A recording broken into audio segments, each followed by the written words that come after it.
할렐루야. 2월 17일 금요일 새벽 기도를 시작하겠습니다. 사도신경으로 우리의 신앙을 고백하시겠습니다. 나는 전능하신 아버지 하나님 천지의 창조주를 믿습니다. 나는 그의 유일하신 아들 우리 주 예수 그리스도를 믿습니다. 그는 성령으로 잉태되어 동정녀 마리아에게서 나시고 본디오 빌라도에게 고난을 받아 십자가에 못 박혀 죽으시고 장사된 지 사흘 만에 죽은 자 가운데서 다시 살아나셨으며 하늘에 오르시어 전능하신 아버지 하나님 우편에 앉아 계시다가 거기로부터 살아있는 자와 죽은 자를 심판하러 오십니다. 나는 성령을 믿으며 거룩한 공교회와 성도의 교제와 죄를 용서받는 것과 몸의 부활과 영생을 믿습니다. 아멘. 찬송가 391장 찬양하시겠습니다.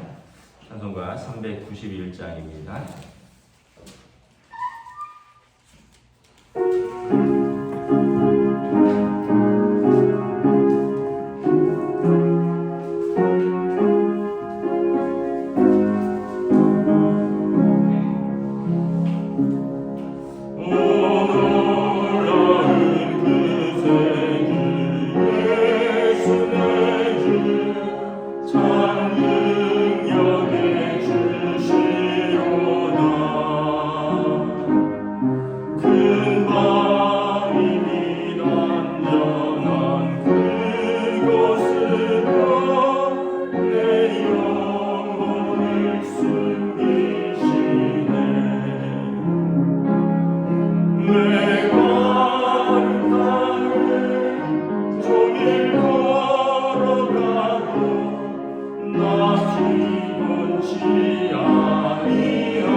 사무엘상 14장 24절에서 35절까지 말씀입니다.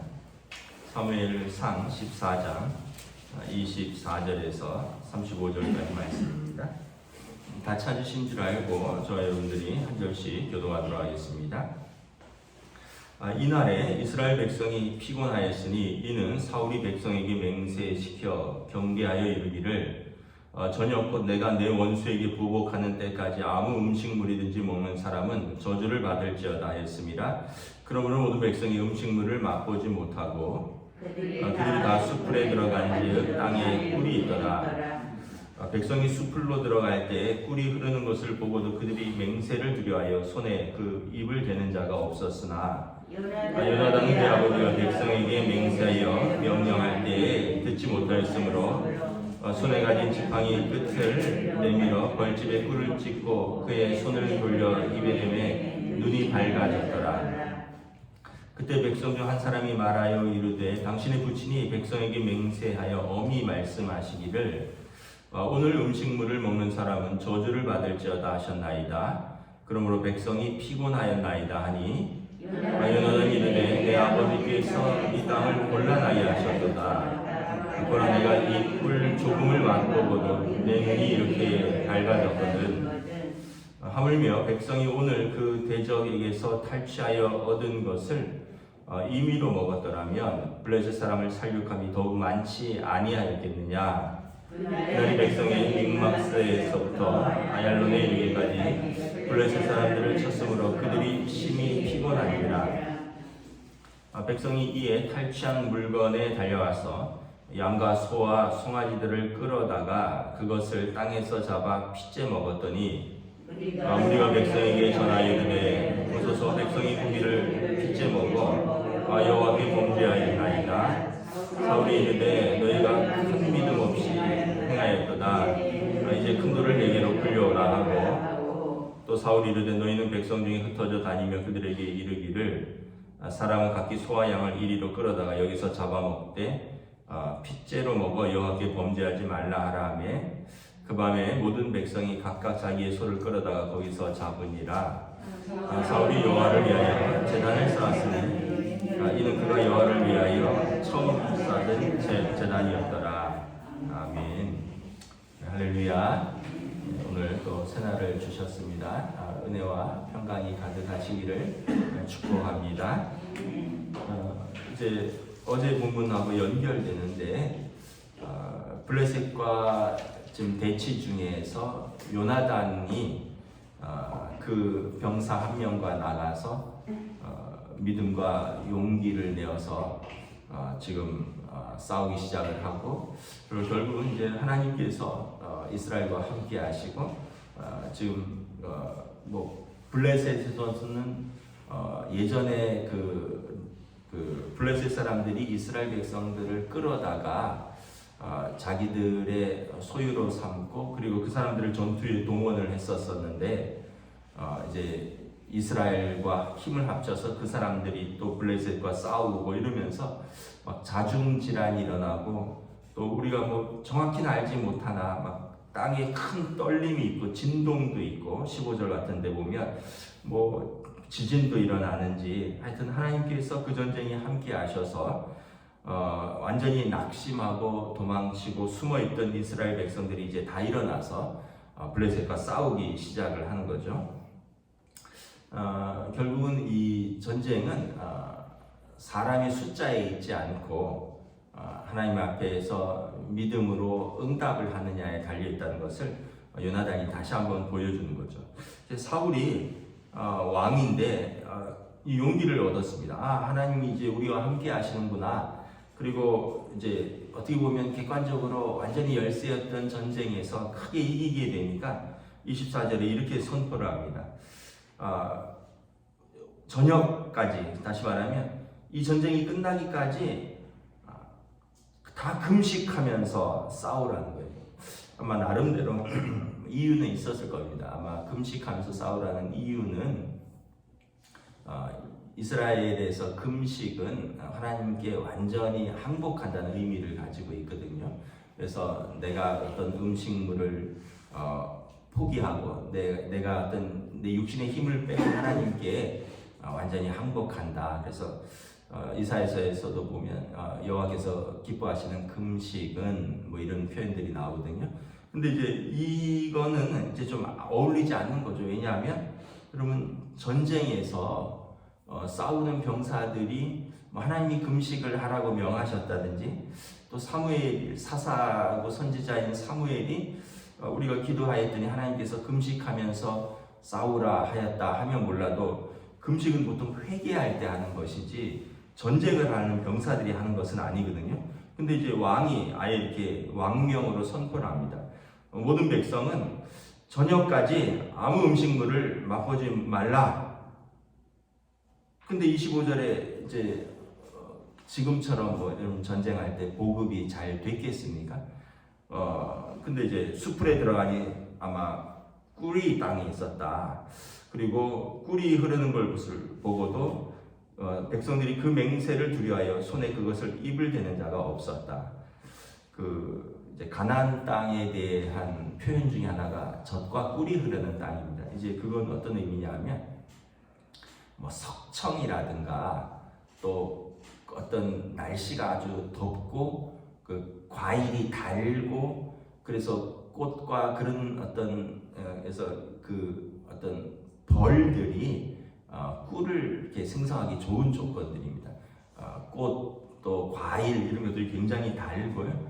그래서 아마 석청들이 있었지 않을까. 그리고 또 뭐 벌꿀들이 이제 곳곳에 있었던 것 같아요.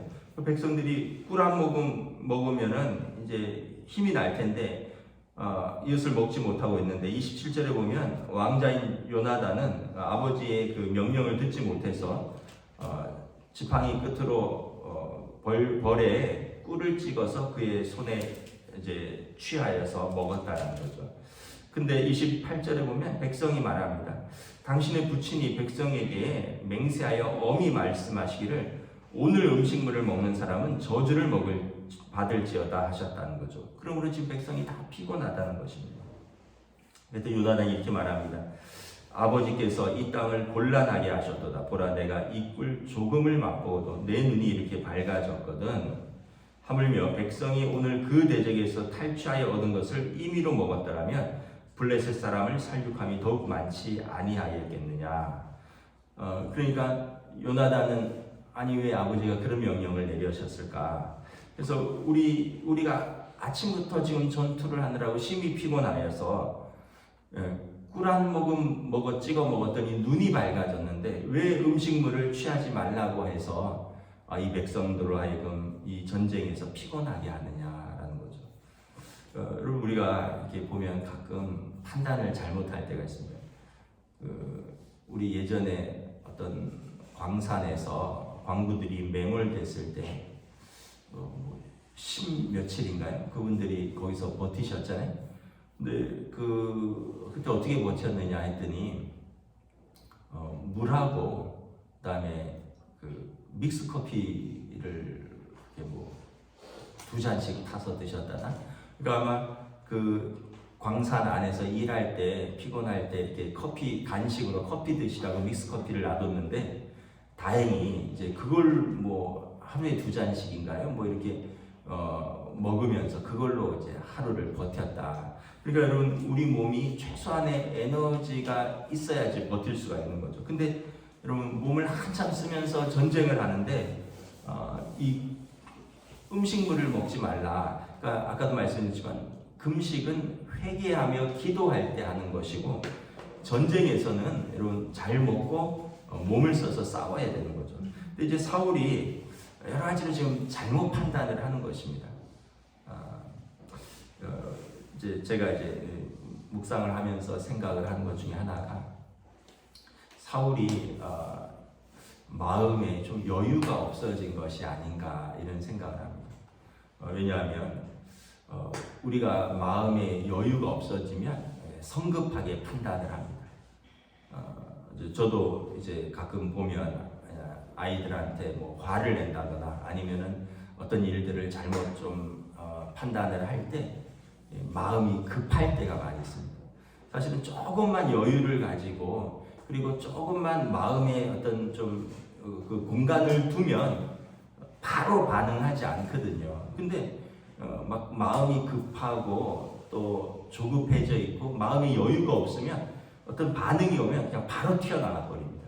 무슨 얘기 누가 한마디 하면 바로 나도 입에서 나가버리고, 또 어떤 것에 내가 깊이 생각하고 있으면 그 생각에 대해서 이게 과연 좀 마음에 좀 여유가 있으면 하나님의 뜻인가, 그리고 이것을 했을 때 뒤에 결과가 어떤가, 이런저런 생각들을 하는데, 마음이 이제 급하고 조급하고 또 마음에 여유가 없으면 뭘 똘똘히 생각하다가 아 그래 이거는 이거다 하고 생각하고, 뭐 뒤를 생각하지 않고 다른 사람들의 어떤 반응이나 뒤에 일어날 일들에 대해서 깊이 생각을 하지 못하고 그냥 그거에 매달려 있으니까 그렇게 했다가 나중에 보면 결국은 이제 좀 뭐 상황이 좀 어려워지고 복잡해지는 경우들을 봅니다. 결국은 여러분 좀 우리가 좀 마음에 이렇게 완충 장치를 가지고 있습니다. 좀 마음의 여유를 가지고 있어요. 그 운전하다가 이제 카메라에 찍히거나 뭐 과속이나 아니면은 뭐 이렇게 뭐 주황색에 뭐 지나가서 뭐 사진이 뭐 찍히거나 뭐 이런 상황들 이렇게 보면 다 5분 때문에 그래요. 5분만 일찍 출발하면 전혀 문제될 게 없는데, 뭐 이렇게 하다 보니까 좀 지체해서 약속 시간에 늦지 않으려고 이제 뭐 정시에 출발한다거나 아니면 정시보다 조금 약간 늦었다거나 아니면은 빠듯하게 출발했는데 뭐 길이 막힌다거나 이러면 마음이 막 급하니까 약속 장소에 있는데 그 시간을 늦으면 안 되니까 그런 마음으로 막 가다 보면 결국은 보면 신호 위반하고 사고도 날 뻔하고 다 그렇습니다. 그래서 결국은 여러분 우리 마음에 하나님의 말씀을 담을 공간을 둬야 됩니다. 내 생각과 또 어떤 세상이 주는 어떤 조급함으로 가득 채워져 있으면 여기서 나오는 반응은 빤해요. 여러분 우리 생각에 무슨 선한 것이 있습니까? 창세기에 보면 노아 홍수 직전에 대한 표현인데 사람들의 생각에 선한 것이 없음을 보고 하나님께서 마음에 슬퍼하셨다, 이런 표현이 있어요. 결국은 이제 노아의 때 홍수로 세상을 심판하십니다. 우리 생각으로 가득 차면 결국은 우리 생각에는 별로 선한 것이 없다는 거예요. 그래서 여러분 우리의 마음을 좀 비워 놓으셔야 됩니다. 우리의 마음을 좀 비워두고요, 하나님의 말씀을 좀 담으셔야 됩니다. 내 생각과 내 고집과 내 경험과 이런 것들이 물론 도움은 되겠지만 결국은 하나님의 말씀 안에서 이것들이 녹여져야지, 하나님의 말씀은 밖에 있고 내 생각과 내 경험과 뭐 이런 내 감정으로 가득 차서는 결국은 보면 어떤 잘못된 선택, 조바심 이런 것들이 있습니다. 여러분 우리가 식사도 그렇잖아요. 너무 많이 먹으면 어떻게 돼요? 기분 나쁩니다. 오히려 젊었을 때는 잘 몰랐어요. 젊었을 때는 그냥 먹고 또 먹고 그냥 뭐 남 먹을까봐 더 먹고 막 그랬는데 어느 순간 이상 먹으면 기분이 나빠요. 왜냐하면 위가 가득 차서 불편하고요. 그리고 불편하니까 이거 뭐 누울 수도 없고 앉아도 불편하고, 그래서 오히려 결국은 그날 뭐 그 다음 끼는 건너뛰어야 됩니다. 점심에 막 많이 먹으면 저녁을 오히려 못 먹어요. 계속 불편하고. 그게 뭐예요? 너무 채우는 것이 좋은 게 아니라는 거예요. 여러분 우리의 생각도 그렇고 우리 몸도 그렇고 우리 마음도 그렇고 하나님을 향하여 좀 비워두셔야 됩니다. 사울은 보면 계속 조급합니다. 전쟁은 시작됐는데 사무엘은 늦게 내려오고, 그러니까 자기가 제사장 역할도 하고, 백성은 막 흩어지니까 막 초조했는데 요나단으로 인해서 전쟁에서 승기를 잡으니까 야 이때다, 야 하나님 우리를 도우시나 보다, 전쟁이 끝날 때까지 모두 금식하라. 어떻게 보면 조급해서 월권하고요, 사무엘의 그 제사장직을 월권한 것은 조급해서 한 것이고, 오늘의 금식하라는 것은 자기 생각에 하나님이 금식하면 기뻐할 것이다 라고 생각을 했는데, 사실은 그가 뭐 기도해서 금식을 결정한 것도 아니고 하나님의 응답을 받은 것도 아니고, 오늘 요나단의 말처럼 아버지 때문에 우리 땅이 곤란해졌도다. 아버지의 잘못된 판단으로 백성들이 지금 완전히 허기에 지쳐서 전쟁하기 힘들어졌다라는 것입니다. 사도행전에 보면 저는 그 표현을 굉장히 좀 의미 있게 받아들이는데, 베레아 사람들은 데살로니가 사람들보다 더 신사적이어서 하나님의 말씀이 그러한가 하여 날마다 상고함으로, 이런 표현이 있어요. 데살로니가 사람들은 복음에 되게 인색했습니다. 말씀을 받아들이는데 물론 이제 야손 형제 집에 있으면서 복음을 전하다가 결국 데살로니가에서 고소당하고 고발당하고, 그리고 막 결국은 이제 야손 형제를 구금을 하죠. 그러면서 사도 바울 일행을 다시 받아들이지 않고 뭐 그러면서 그걸 약속하고 풀어줍니다. 그래서 결국은 이제 사도 바울이 데살로니가에서 베레아로 내려가는데, 데살로니가 사람들이 베레아까지 쫓아와서 복음을 전하는 것을 방해를 합니다. 그 정도로 끈질기죠. 그런데 사도 바울이 베레아에서는 이런 표현을 씁니다. 베레아 사람들은 데살로니가 사람들보다 더 신사적이어서 말씀이 그러한가 하여 날마다 상고한다. 상고한다는 것은 이제 깊이 생각한다는 뜻이에요. 여기서 더 신사적이어서라는 그 표현을 썼는데, 그 영어 성경이나 그런 표현들을 보면 이렇게 제너러스하다 이렇게 되어 있습니다. 관용적이어서, 마음이 너그러워서 이렇게 되어 있습니다. 그러니까 여러분, 복음을 받아들이는데 우리 마음이 너그러워야 됩니다. 하나님의 말씀에 대해서 공간이 있어야 돼요. 관용적이어야 되는 거죠. 이것은 이것이다 라고 규정을 해버리면 다른 것은 받아들일 수가 없는 거예요. 베레아 사람들은 그래서 사도 바울이 거기에서 복음이 열매가 맺히고, 그리고 그 사람들이 예수께로 돌아오는 자들이 있었더라, 이런 표현을 씁니다. 그래서 여러분, 우리가 하나님 앞에서, 사람들 앞에서 더 신사적이 되시기를 축복합니다. 그 얘기는 뭐예요? 마음의 공간을 두라는 얘기입니다. 좀 여유를 가지라는 말입니다. 좀 너그러워지라는 말입니다.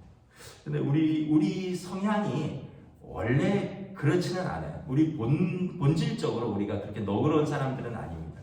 우리는 본질적으로 화가 많고, 본질적으로 나한테 이익이 되는 것을 선택하고 이런 거지, 원래 너그럽고 원래 이타적이고 원래 여유가 있는 사람들은 거의 없어요. 이건 어떻게 되냐면 훈련으로 되는 겁니다. 훈련. 어떤 상황에 있어서 우리가 자꾸 반응하는 것을, 말씀을 따라 반응하는 연습과 훈련을 통해서 이제 몸에 쌓여지는 겁니다. 본능적으로 하지 않고. 제가 아침에 이렇게 딱 들어왔는데 바닥이 생각보다 따뜻하지 않은 거예요. 순간 화가 확 치밀어 오르는 거예요. 어제 보일러를 교체했거든요. 100만 원 돈 주고 교체를 하고 보일러가 도는 걸 다 확인하고 저녁에까지 도는 걸 확인했는데 밤사이에 꺼진 거예요. 제가 보일러실에 이렇게 가서 봤더니 목표한 온도를 53도에 맞춰놨는데 뭐 40도 바닥 그 배관 온도죠. 그래서 거기서 꺼져 있더라고요. 그 이유는 지금 잘 모르겠는데 화가 팍. 근데 여러분, 지금 새벽에 화내서 뭐 하겠어요? 지금 새벽에 제 마음에 화가 가득 차서 어쩌겠어요? 지금 보일러 시공한 사람들이 전화할 것도 아니고 한다고 그 사람들이 받을 것도 아니고, 결국은 지금 제 마음이 불편하면 말씀을 전하는 여러분들에게 영향이 별로 좋지 않은 마음들이 전달되고, 제가 제일 불편하고 뭐 이게 상황이 그런 거예요. 근데 이제 좀 지켜봐야죠. 뭐 보일러 상황이라든가 또 제품이 바뀌었으니까 회사가, 그다음에 그 사람들의 설명도 들어보고, 아니면 또 어제 그 일주일 정도 가동을 안 했기 때문에 에어가 빠지고 물이 빠지고 이런 과정들을 거쳐야 된다라고 뭐 이야기를 해서 하루는 더 지나봐야 되는 건지 뭐 이런 상황들이 있는 거죠. 근데 만약에 그 보일러 시공한 사람이 옆에 있었다면 저는 화를 냈을 것 같아요. 아니, 돈 100만 원 주고 시공했는데 이 바닥이 이따위가 뭐냐. 여러분, 그런데 그 사람이라고 또 이걸 잘 하려고 했겠죠. 돈 받고 하면서 밤사이에 이렇게 될 거라는 것은 몰랐겠죠. 이제 좀 더 지켜봐야겠죠. 근데 이게 결국은 모든 게 비슷한 상황입니다. 가족들한테도 그래요. 어떤 상황에서 제가 아까도 말씀드렸지만 아이들한테 바로바로 반응하고 바로바로 감정대로 화내고 이런 것은 결국은 돌아보면 그 아이의 상황을 충분히 이해하지 못했고 아이의 말을 끝까지 다 듣지 못했고 그런 상황 속에서 이것은 이럴 것이다, 이것은 저럴 것이다 제 판단하에서 했다가 나중에 아이의 마음도 상하고 제 마음도 상하고 그래서 분위기 서먹하게 며칠이 지나가고 여러분 그 가족들도 화내고 이러면 부모 자식 간도 서먹했던 관계 회복되는데 최소 3, 4일입니다. 서로 안 풀면 일주일 넘어가고요. 뭐 부부 관계도 마찬가지고 결국은 여러분 우리가 우리 마음이 좀 여유를 가지고 올바른 판단을 한다면 좀 더 여러분 올바른 상황을 맞이할 수 있을 것입니다. 아까 말씀드렸지만 계속 조급함 또 어떤 사울의 자기 생각들 이런 것들이 백성들을 더 힘들게 하고 오늘 본문에 보면 백성들이 율법을 어기는 데까지 나아갑니다. 31절에 보면 백성들이 믹막스에서부터 아얄론까지 이제 전투가 극심한 거죠. 하루 종일 하다가 심히 피곤한지라. 그래서 32절에 보면 탈취한 물건 중에 양과 소와 송아지가 있으니까 그것을 땅에 잡아 핏째 먹었더니 33절에 무리가 사울에게 전하여 이르되 보소서 백성이 고기를 핏째 먹어 여호와께 범죄하였나이다. 그랬더니 사울이 말하기를 너희가 믿음 없이 행하였도다. 핏째 먹었다라는 말은 뭐냐면 율법에는 핏째 먹지 말라라는 것이 되어 있습니다. 그 얘기는 이스라엘 백성들이 도살하는 방법이 도살하고 고기를 거꾸로 매달아 놓고 피를 다 뺍니다. 그래서 그 도살하는 방법이 뭐 이스라엘도 그렇고 아랍 사람들도 그렇고 그 고기의 그 피를 이렇게 빼는 시간이 필요합니다. 그래서 도살하고 뭐 거꾸로 매달아서 피를 다 뺀다든지 해서 피가 다 빠지는 시간들이 필요한데 지금 백성들이 전투 중에 너무 허기지니까 양과 소와 송아지를 잡아다가 피를 막 먹었다는 게 아니라 그런 피를 빼는 시간이 부족했고 그냥 먹었다는 거예요. 그래서 이것은 율법에 보면 핏째 먹지 말라라는 율법을 얻은 거죠. 그랬더니 사울이 혼자 믿음 있는 척은 다 하죠. 너희가 믿음이 없이 행하였도다. 금식도 올바른 금식 선포가 아니라 그랬잖아요. 야, 왜 지금은 금식하며 하나님 앞에서 싸울 때다. 지금은 뭐 그런데 여러분 이게 이제 지도자가 올바른 판단을 해야 된다는 거죠. 자기만 지금 믿음이 있는 거예요. 자기만 금식 기도하는 거예요. 그리고 지금 백성들의 상황과 전투의 상황과 이런 것들은 전체를 다 이해를 못하는 거죠. 그러니까 결국은 이런 모든 것들이 여러분 우리가 좀 여러 상황을 다 알아야 되잖아요. 우리 상대방에 대해서 쉽게 판단하지 말라고 하는 것은 상대방의 상황을 다 모르는 거잖아요. 그 사람의 감정이 어떤지, 그 사람의 지금 가정 형편이 어떤지, 그 사람의 어떤 뭐 회사 사정이 어떤지. 사람은 그냥 눈에 보이는 그 사람이 사람이 아니라 히스토리를 갖고 있는 사람이잖아요. 그 상황 속에 서 있는 사람이기 때문에 내가 가진 믿음으로, 내가 가진 기준으로 쉽게 판단하면 안 된다는 거죠. 결국은 왕이 백성을 허기지게 만들어놓고 허기진 상태에서 전쟁을 하게 만들어놓고 백성이 너무 배고파서 소와 양을 잡아먹었다고 너희가 핏째 먹었으니 믿음 없이 행하였도다. 그래서 여러분 우리가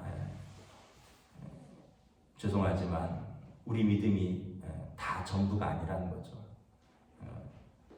뭐 기도 좀 한다고, 좀 성경 좀 읽는다고, 또 신앙생활 좀 했다고 너희가 믿음 없이 이렇게 했다, 믿음 없이 저렇게 했다. 우리가 함부로 판단하고 함부로 정죄하고 또 이럴 것도 아니라는 거죠. 결국은 모든 것은 상황 속에서 하나님 앞에서 하나님의 말씀에 순종하고 또 우리의 마음에 여러분 좀 하나님의 말씀을 담을 공간을 가지고 결국은 34절에 보면 사울이 이렇게 이야기합니다. 너희가 각기 소와 양을 끌어다가 하나님 앞에서 여기서 잡아먹으라. 그리고 이제 피를 빼고 먹으라. 그리고 사울이 백성 앞에서 하나님 앞에서 35절에 보면 제단을 쌓습니다. 이는 그가 여호와를 위하여 처음 쌓은 제단이었더라. 또 지금 왕이 돼서 3년째 돼가는데 처음 제단을 쌓았다는 거죠. 뭐 왕이 되고 나서 정신이 없었을 수도 있고 아니면 왕이 되어서 어떤 교만함에 취했을 수도 있고, 원래 이스라엘의 왕은 1년에 3번에서 4번 제단을 쌓는 것입니다. 유월절, 오순절, 초막절, 또 아니면은 그 1월 초에 이제 대속죄일 이럴 때 사사와 왕과 함께 제단을 쌓는 이스라엘의 율법이 있어요. 근데 3년이 지나도록 처음 쌓은 제단이었더라. 결국 그가 왕으로서 점점 어떻게 볼까요?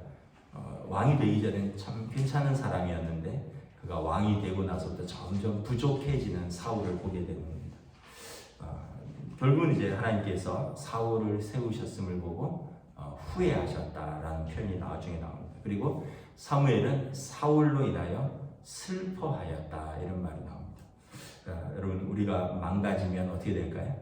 하나님 아버지께서 슬퍼하십니다. 여러분 우리 자녀들이 망가지면 어떻게 돼요? 부모인 우리가 슬퍼하죠. 당사자도 슬퍼하겠지만 자녀들이 뭔가 망가지면 부모가 더 슬퍼해요. 여러분 우리가 망가지면 어떻게 된다고요? 하나님이 슬퍼하십니다. 하나님이 사울 때문에 슬퍼하시고 노아 때 사람 지으셨음을 보고 하나님께서 후회하셨다 이런 표현들이 나옵니다. 저와 여러분들이 하나님 앞에서 올바로 믿음으로 응답하고 또 하나님과 사람들 앞에서 그럼 우리 좀 마음의 공간을 넉넉하게 두어서 말씀이 살아 움직이고 또 우리가 다른 사람들에 대해서 하나님의 말씀으로 또 은혜롭게 대할 수 있는 그러한 저와 여러분 되시기를 우리 주님의 이름으로 축복합니다. 기도하겠습니다. 하나님 은혜를 감사합니다.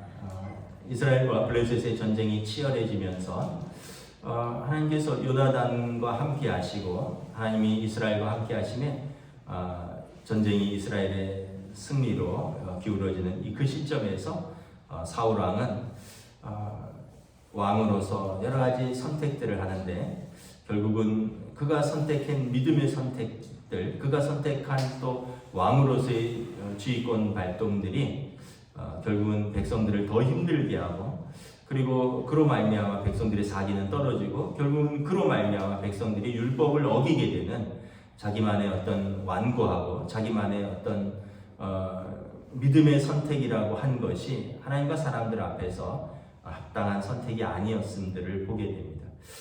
결국 그러한 잘못된 선택들이 계속 쌓이게 되고 하나님이 그를 왕으로 세우셨음을 후회하게 되고 하나님은 사울을 버리시고 다윗을 하나님 마음에 합한 자로 다시 기름 부은 것을 우리는 바라봅니다. 우리의 삶에서 오늘 하루도 우리가 올바른 선택을 할 수 있기를 원합니다. 내 생각과 내 감정으로 가득 찬 그런 선택이 아니라 내 생각과 감정도 있지만 이 상황 속에서 하나님의 말씀은 우리에게 어떻게 말씀하시는가, 이 상황 속에서 예수님이라면 어떻게 하셨을까 우리가 한 번이라도 더 생각해보고 그리고 성령님의 인도하심에 순종한다면 우리가 더 올바른 선택, 더 믿음의 선택 그리고 모든 사람들에게 더 은혜를 끼치는 선택을 할 수 있을 줄 믿습니다. 오늘 하루도 성령님 인도하여 주시옵시고 우리는 말씀에 반응할 수 있는 믿음을 허락하여 주시옵소서. 감사를 드리오며 우리 주 예수 그리스도 이름으로 기도드리옵나이다. 아멘. 하늘에 계신 우리 아버지, 아버지 이름을 거룩하게 하시며 아버지 나라가 오게 하시며 아버지의 뜻이 하늘에서와 같이 땅에서도 이루어지게 하소서. 오늘 우리에게 경할 양식을 주시고 우리가 우리에게 잘못한 사람을 용서하여 준 것 같이 우리 죄를 용서하여 주시고 우리를 시험에 빠지지 않게 하시고 악에서 구하소서. 나라와 권능과 영광이 영원히 아버지의 것입니다. 아멘.